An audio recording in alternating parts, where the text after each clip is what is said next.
of you have known about this, and maybe some of you haven't. For those of you who doesn't, oh, sorry. Wait, let me check. Sorry.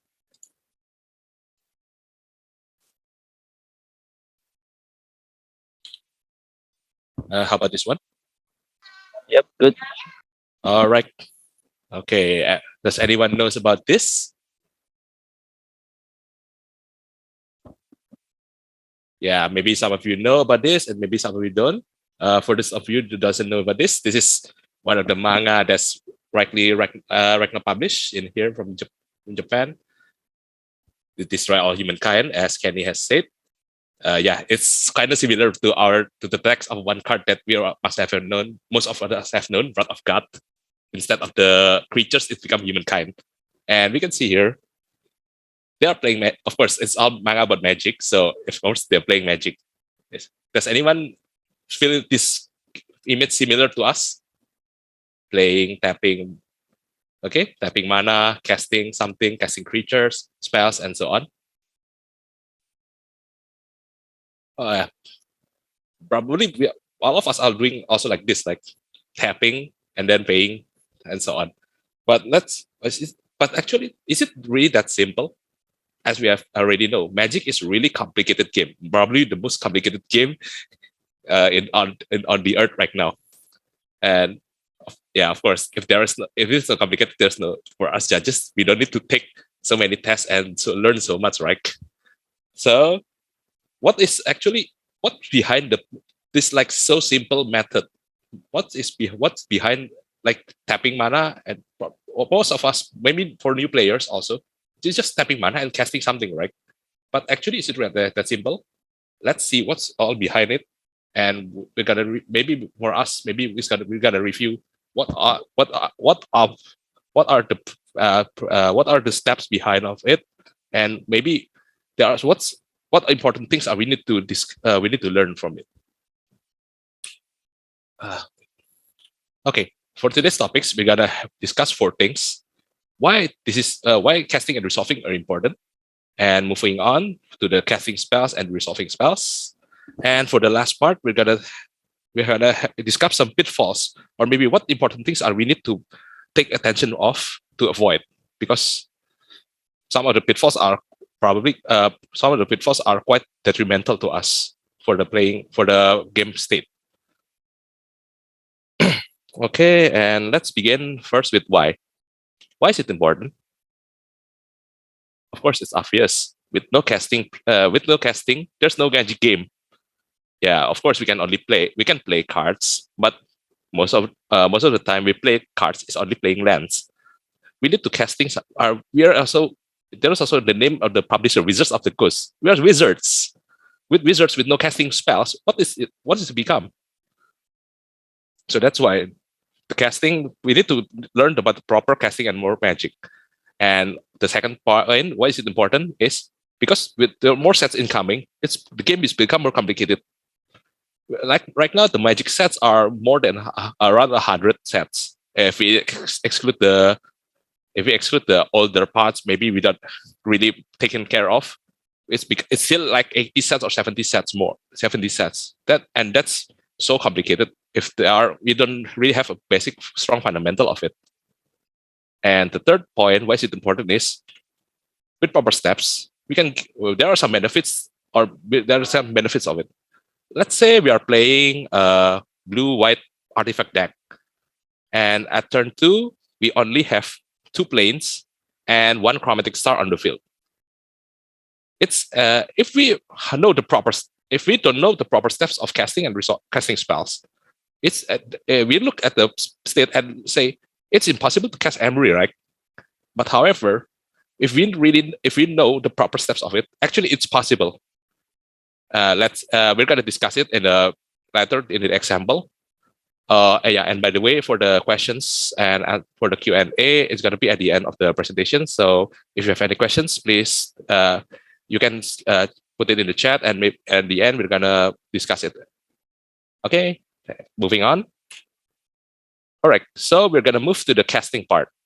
There are 8 steps of casting. Which are already most of us have, all of us have already learned. They are from propose, mode, target, divide or distribute, legality, cost, activate mana abilities, and pay. Yeah, there are many. Most of for the new maybe probably for the new judges, this is probably quite difficult to remember. However, there are several methods of for remembering this, memorizing this, mostly by acronyms. Mostly like PMTD, LSL, CAP. But for me, it's probably more easier for using like this for like promoted LCAP. So just we're just taking the front part of it actually mostly, and because like promoted to captain, promoted El Capitan, and so on. Okay, so let's just immediately moving on to the steps. First one is propose. So proposing is what you want to cast. You show what you want to cast, and to start, you take a card from a zone. Mostly is the most usual one is from the hand because that's the default portion of the zone that we have access to from the hand, and so on. If we have more, if we as per game progress, or maybe we have permission to cast from other zones, like from library with feature stack and now also trend reality chip, if it's reconfigured. We want to from exile if we have cards in exile from example Prosper, or maybe from graveyard if the card has permission to cast from graveyard, like this card from seller, we can cast it from graveyard with flashback. And for commander players, we can cast also our selected commander from command zone. So we declare what to cast of it from what to cast. Okay, and moving on.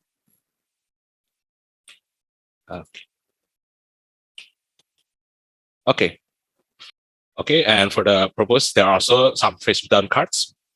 Mostly until right now, mostly in Magic, the face down cards is from Morph. So like the example here, Brand Elemental. We can choose to cast Brand Elemental as face down creatures, two face down creatures. And of course, and there are some bypass, and also you can bypass some restrictions here. Like for example, if opponent has Nevermore in play and it names Brand Elemental, we cannot cast Brand Elemental because it's been named by a Nevermore. However, we can choose to cast Brand Elemental as face down creature because when the Brand Elemental face down, when the Brand Elemental cast face down, the characteristic will become only as 2/2 creature with no name and no types. So that's why it's gonna avoid the Nevermore restriction. All right, and for the propose, also there are some spells that can be cast not in proper timing, like in the classic example of Glacial Worm. This spell can be cast as normal or while you're searching the library. As we already learn or know, Glacial Worm, you cannot cast any creature while in resolving something. However, Glacial Worm resets the rule. And reinterpret also. After you cast it and resolve, you counter target spell, and immediately you may cast any spell with an equal or lesser mana value from your hand without mana cost. And also there are some example of Cascade from Shardless Agent here. When you cast Shardless Agent, you can exile cards from top of the library until you exile an online card with less mana cost, and you may cast it. So this will precedes all the normal rulings. Okay, after we propose it, if the spells have some variables, we can. This is the step that we choose to, where we choose the variables we want to we will be desired. This is the step mode. First, if there are any modes like the example here, Cryptic Command and or Farewell, we choose what modes are we desired we want to cast. Like for Cryptic Command, you can choose 2 from the 4 options there, and for Farewell, you can choose 1 or even more or even all from the options available. And of course, in later on, how to resolve is gonna be we're gonna discuss later. And for the next, if there is variable cost of X in the spell, this step is where when you declare what value of X. And it's also for this in this step also you decide for if there is a hybrid mana value, hybrid mana cost of cards, like for example Lock Dragon here. This is where you decide what type of mana you want to pay. And for this also for correction mana also, you decide whether you want to pay with mana or with life in any combination you desire. The last for them both is when you choose whether you want to cast it with alternative costs, or you want to add you want to have additional costs added to it for some other benefits, or maybe to have access to some to cast to be able to cast like with jumpstart and with jumpstart. Sorry. And with alternative costs here, there are several alternative costs here. However, for the alternative cost, the golden rule is only one spell, only one alternative cost may be applied to whenever you cast any spell.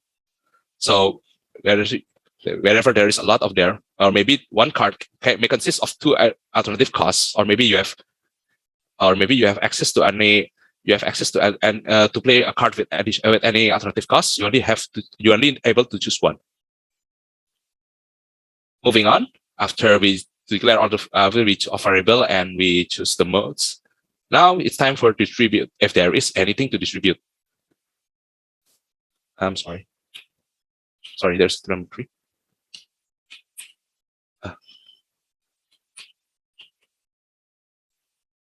I'm sorry. Is there any trouble?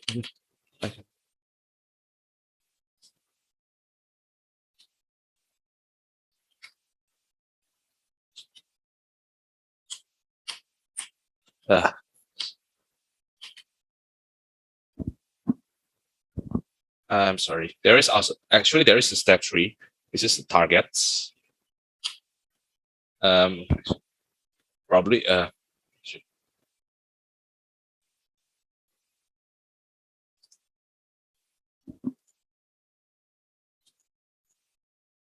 okay. Maybe I'll just swing like this. Is it available to you guys? All right, for the step 3, it is target. So if the card is mentioning targets, this is where you choose to. This is where you determine what the targets are. Okay, so you announce the number and the targets. For the example here, with rip what is zone, you choose up to 3 target creatures to be put a 1/1 counter. However, for the targeting purpose, if the word target is only mentioned once in the card, like the example rip what is zone, you must choose different targets. You cannot choose a same target for the same. You cannot choose as one target to be resolving the same spells. So, however, if there are several instances of the word's target, like the example of the Bandi of Light here, you can choose the same target you can choose the same target for it. So, okay. All right. So I guess, okay, all good. And we're gonna move on for the. Okay, after we declare the target, we're gonna distribute it. What targets must receive, or at least one of whatever being divided or distributed, whether it is beneficial, like the +1/+1 counter, like before, or is this detrimental, like the damage, or maybe -1/-1 counter and any addition, many counters and poison counters and so on. So let's take as an example here, Fork World. When you cast Fork World, it deals 2 damage divided as you choose among 2 target creatures or players. Well, you can choose 2 targets, like for if enemy has Phantom's limits and Trinket Mids. However, you cannot be like, oh, I want to target Phantom's limits, but I don't want to distribute any damage to it, so I can use 2 damage to kill Trinket Mids. However, this one cannot do, even though Phantom's limits, whenever it's targeted, it has to be sacrificed. However, it still needs to be dealt if I distributed at least 1 damage from Fork World. Okay, and after putting that, and it's time for checking whether the spell is legal or not. Okay, a player can begin to cast a spell only if a rule or effect allows that player to cast it, and no rule or effect prohibits that player. However, there are sometimes there are several cases whenever whether there are some restrictions and also permission at the same time. If that is the if that is a if that's a problem, then always remember restrictions precedes permission. So cannot precedes can. So in this case, let's say we have ley line of anticipation, and but our opponent controls Teferi with Observer. Anticipation ley line enables us to cast any spells at cast spells as low as that flash. However, Teferi restricts us to only play spells only at any sorcery speed. So in this case, we cannot do it when even though maybe the timestamp also for ley line anticipation is coming later on. However, cannot always precede scan. Okay, there are several exceptions from the legality. There are several exceptions. We can check it on the CR. The numbers in there. For the several examples of here, the first one is if the restriction is there, however, but if the spell being restricted can be changed with any variables cost, let's say with like Comet Storm here, Void Winnower restricts us to not be able to cast any even mana value spells. However, when we cast Comet Storm and we decide to make Comet Storm mana value become odd, let's say we declare X equal to 1 or even equal to 3, then when it's gonna be bypass the restriction of it because the Comet Storm will be because Comet Storm will no longer be an even mana value spells. And there's the exception 2. If we have permission to have cast it as spells and the quality value of the spells can be changed, and it is also permissible. And let's say we have we control Sigardas 8 and we want to cast Celestial Archon with its bestow cost. When we cast bestow cost, the spell quality will no longer become a creature. However, it become an aura. So with Sigardas 8 permission, we are able to cast Celestial Archon as aura. However, it will not override us it will not give us permission to cast Celestial Archon as creature. And this third exception is when, and some characteristics of the cards, if we are able to have access to it, it's also possible to cast any portion of the cards. And with this example here, let's say we control Malek, Izzet Paragon, and on the top of the library we have Bone Crusher Giant. We can actually in this condition we can cast Stomp portion of the Bone Crusher Giant, even though the Bone Crusher Giant Bone Crusher Giant quality card in the library is still a creature. However, it still has the quality of the Stomp, quality of instant spell. So with if Malak enables us to cast it, we have permission to cast it from at that quality. So after the legality check, we move on to determine the cost, total cost of it. So first we check how many mana costs we need to pay from the printed. Maybe we can mostly from the printed mana value of the cards. Maybe with variables, with any variable cost from the X, or maybe we decide to add some kicker. We decide to add some additional costs, or maybe we decide to choose and to cast it using alternative costs. After determining that numbers, moving on to additional costs. This step is where all the cost increase will kick in. An example here: if enemies have if we have control, if anyone in the battlefield there's Talia, or maybe there's a sphere of resistance in play. And also for commander players, please take note: this is where the commander tax kick in. So commander tax is also is also considered as additional cost.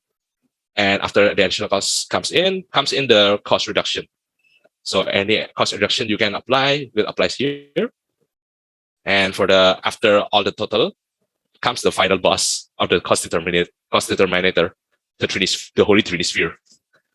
As long as it is untapped, if the mana cost is still under 3, it will become 3 in the plus of generic mana cost. Okay, so after all those crazy steps, we're almost ready to pay. But before we pay, we need to activate mana abilities first. So this is where we activate our mana abilities. Like for imagine like we are pulling out our money of our money from our wallets. So we're preparing. We're standing in the front of the cashier. We're pulling out our wallets and we're ready to pull out some money. So the mana abilities here, there are two. We are divided. Actually, there are two abilities that can be categorized as mana ability, which is activated and triggered. The activated mana ability has these three characteristics, and all three of them must be able to apply it. First, it doesn't require a target to be used. Second, it's not a loyalty ability. And third one, it's of course it has to add mana to a player's mana pool. And the example is tapping a land to add mana to chromatic star here, the artifact to add mana of any color at the cost of paying 1 mana, tapping and sacrificing, and the Astot altar. And when, of course, this is the example. Of course, for the Red Shaman, you can have it has mana ability. It has ability to add mana. However, you need to exile target land from graveyard. So sorry, it needs to target it needs to exile target land from the graveyard. So it's not considered as activated mana ability that can be activated in this spell. And of course, in Jaya Ballard's example here, +1 loyalty ability +1 to add 3 mana, so it's not considered as mana abilities. You cannot activate it. And for trigger mana ability, mostly it's the same as activated. However, it comes from activation or resolution of activated mana ability.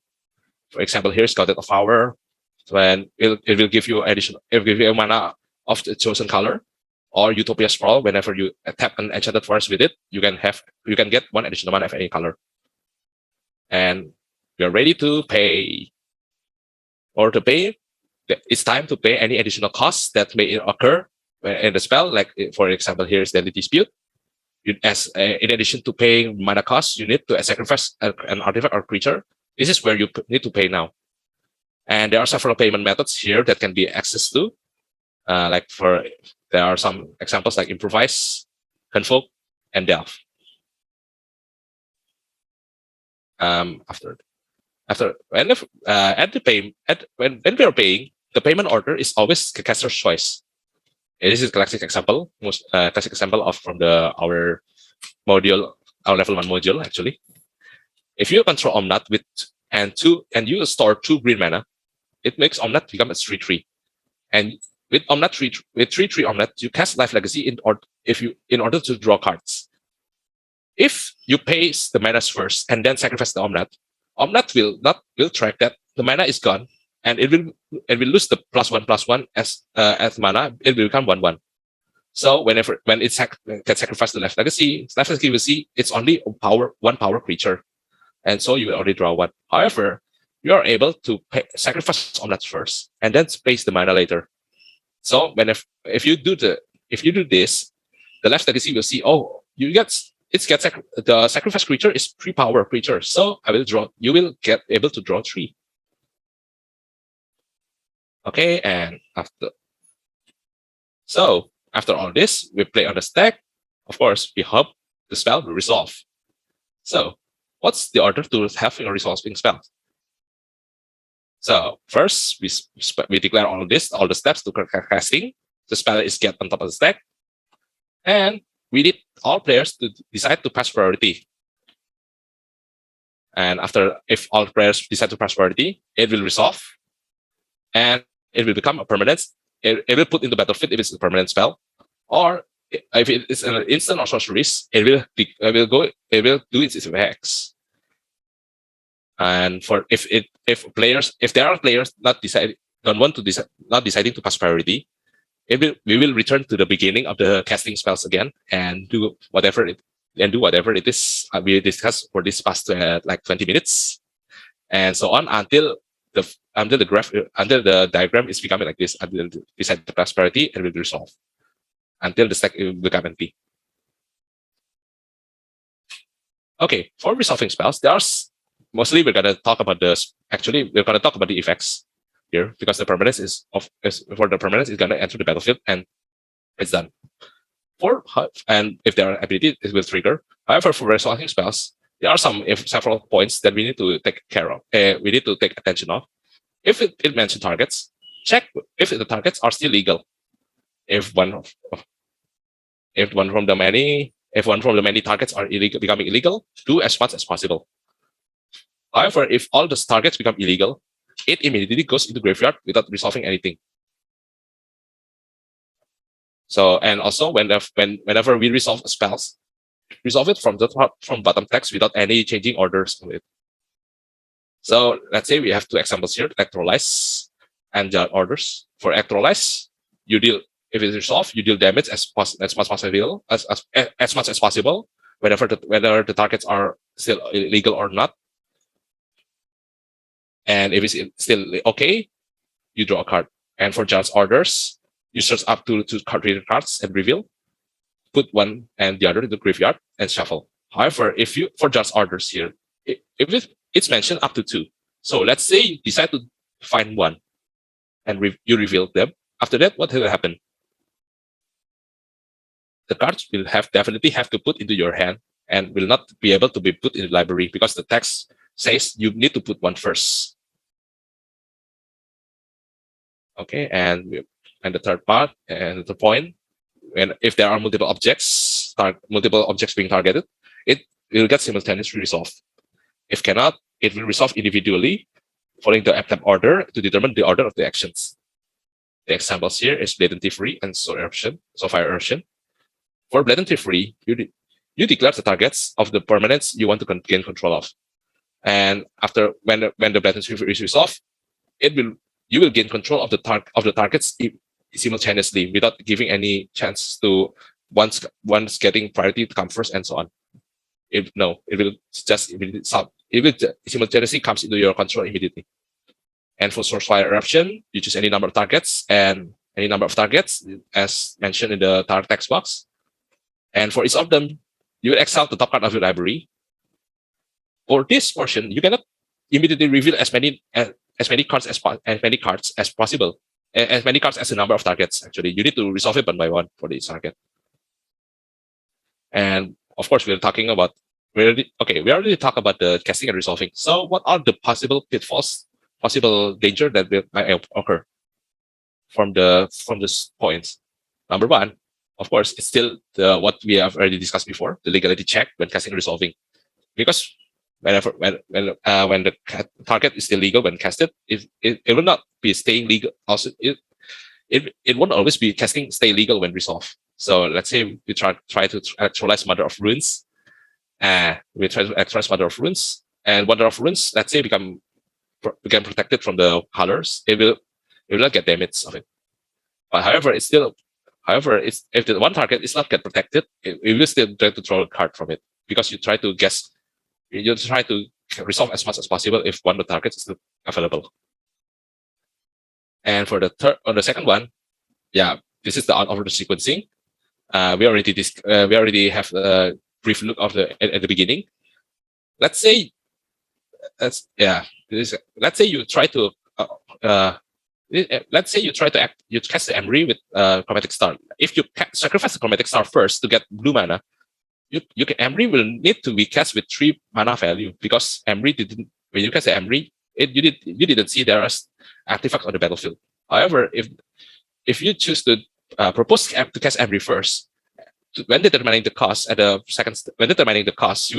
see that there are still artifacts at the battlefield. So Emery will only need to be cast with 2 mana, and after that you can sacrifice Chromatic Star to get the blue mana you require, and you can cast it. And for the third pitfalls, if there is multiple alternative costs. As I mentioned before at the beginning, when we discussed the alternative costs only can be applied only one whenever you cast a spell. However, this is mostly pitfalls for the new players, actually, because many player associates alternative cost always requires the keyword like flashback and so on. However, let's say we have alternative costs like the Force of Will here. Force of Will can makes us cast the Force of Will with playing blue life and exiling blue card from our hand. So maybe this one for some other players, maybe this one is kind of conflicting, because there because in this their understanding, the alternative cost is always associated with keywords. So you can do it. You can combine this card. You can flashback Force of Will with Snapcaster Blades, but instead of paying the 3 generic and 2 blue mana, you can pay with 1 life and exchange blue card. However, this is definitely not possible until now, unless there are maybe some in the future there are ruling changes. So that's all we have to discuss until now. Let's move on to some examples here. All right, maybe you guys can have. There are some questions here. Maybe okay, maybe the chats can have. You can answer in the chats. All right. Let's say you control no lands and you control 6 treasure of 6 treasure. You declare you want to cast Top Monitor. How many treasure you need to sacrifice to cast Top Monitor?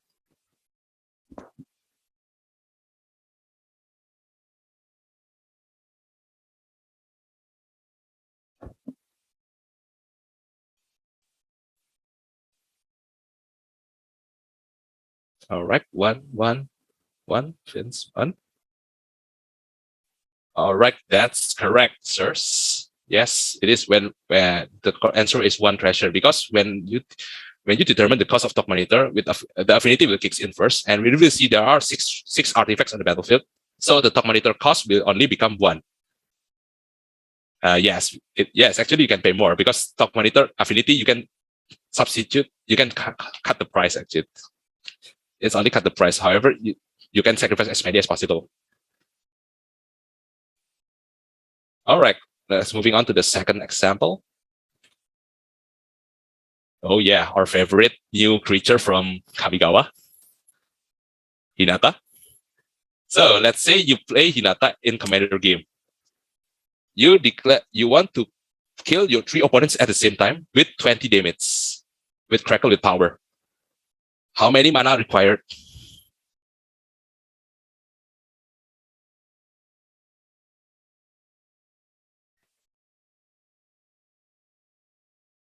Three targets, 3 opponents at the same time with 20 damage. How many mana is required to cast the Crackle with power?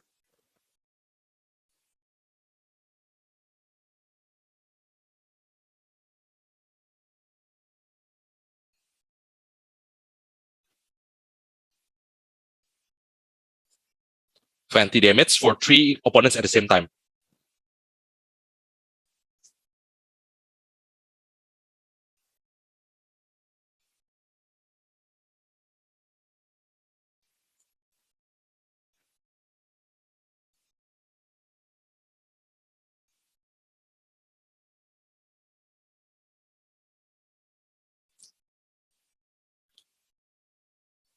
So, okay, so many different one, 11, 14, 19, 19 times 3, 11, 12.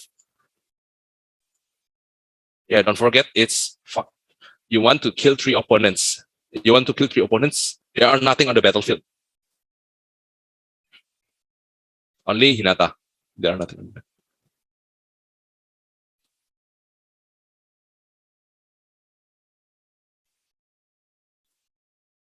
All right, 11.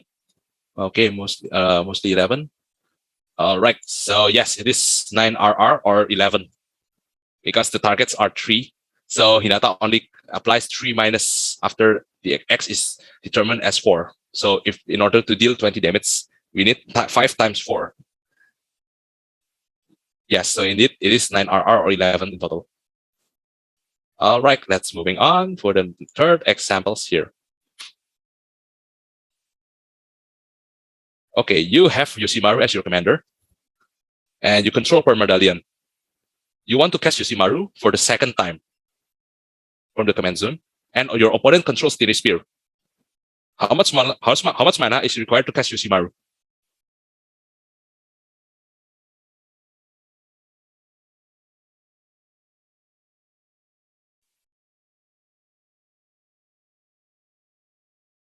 Okay, 4 people already answered 3. Any others?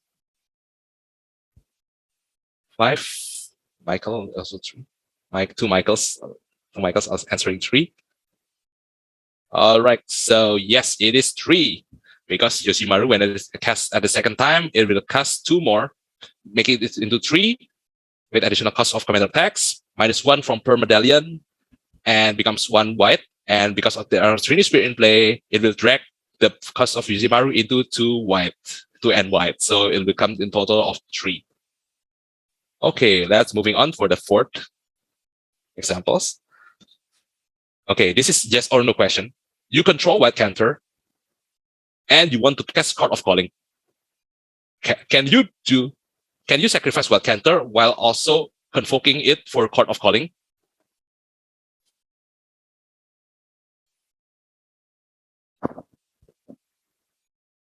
Okay, first one, Mr. Edmund. Answering no, Mr. Michelangelo. Also 2. Joey also no. No. All right. So yes, it is no, because when you sacrifice either you sacrifice wild counter at step 7 to activate mana abilities. So when you cast Court of Calling, you will not see any wild counter to be convoked, or you convoke it without sacrificing wild counter. So yes, it is no. All right, for the last question, for last example of the day. Yep. Our lovely Crick and Dismember. What is the lowest possible mana and life able to cast Dismember? And please, for this question, click on the step.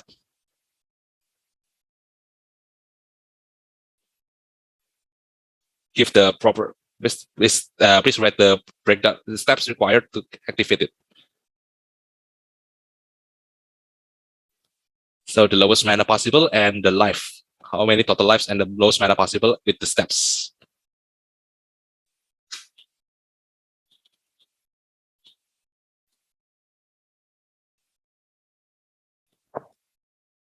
What time will we finish? Sorry. We have until 3:15 p.m. Manila time. Okay, so we're almost finished, right? 10 more minutes. Yep. All right, so the lowest will be 1 BB. All right, and maybe others.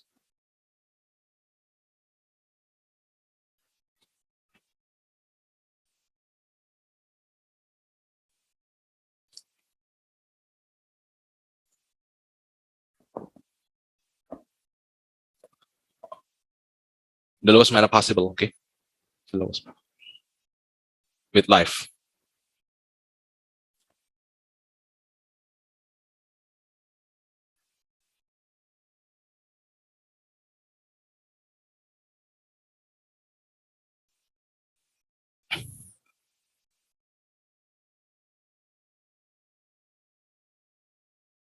One BB. Okay, three people are paying what? Answering 1 black and black. So actually, this is kind of tricky, actually, because please watch the trick stacks for each black mana in a cost. You may pay 2 life rather than pay meta mana. Actually, that's not that's alternative payment method. So when you cast Dismember with you can declare it with one black and black. Actually, because you can declare when you decide to pay for free action mana, you can pay it with 1 black and black, or one with 1 and 4 life, or maybe 1 black and 2 lives. However, let's say you decide to choose using paying with the action mana portion with the 2 lives. So you pay Dismember with 1 and 4 lives. However, 3D Spirit will see that when you cast the mana, when you cast this Dismember, 3D Spirit will see, oh, the Dismember spell is only one generic mana, so let's drag it to 3. So yeah, it will become 3 and 4 mana and 4 lives. So that's quite bad. However, let's say if you declare Dismember as using 1 black and black, when Trinity Spirit checks the total mana value, it will become a 1, still 1 black. It's 3. So Trinity Spirit will, let's go with this with the value. Let's go with this value. So 1 BB, and after that, when you need to pay, Crick will enable you to pay the black portion with 2 lives. So you can choose either with 1 black as usual, or maybe you can trade it for each black portion of the Crick, each portion of the Dismember mana with 2 lives for Crick. So the lowest actually is one generic with 4 lives. Because the question is, what is the lowest mana value? What is the lowest mana cost? So yeah.